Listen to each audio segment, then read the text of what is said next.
विस्तार म्यूजिक पवन कुमार की प्रस्तुति। डीजे विकास सिमरही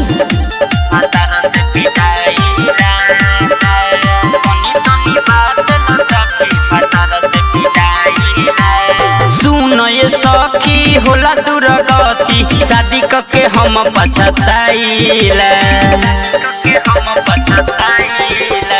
सुनो ये सखी होला दुर्गति शादी करके हम पछताइला।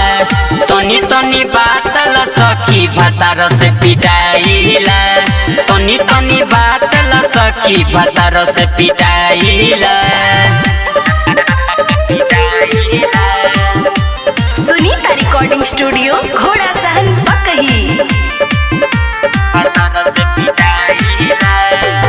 माजा के संगे सखी बहुते बसाजा नई हर के बतिया सब कुछ कइल भूला जा। माजा के संगे सखी बहुते बसाजा नई हर के बतिया सब कुछ कइल भूला जा। रोज गोरिया हवे जोड़ी न सतावे आही माही कही के चिल्लाइला। तनी तनी बात ला सखी भतार से पिटाइला। तनी तनी बात ला सखी भतार से पिटाइला।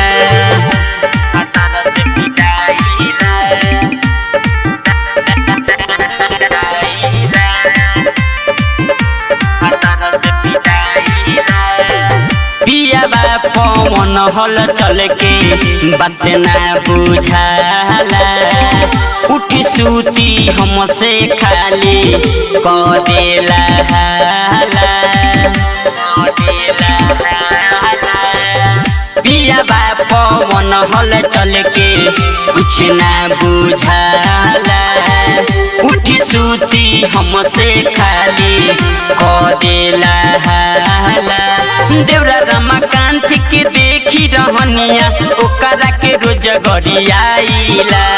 तनी तनी बात ला सखी भतार से पिटाइला।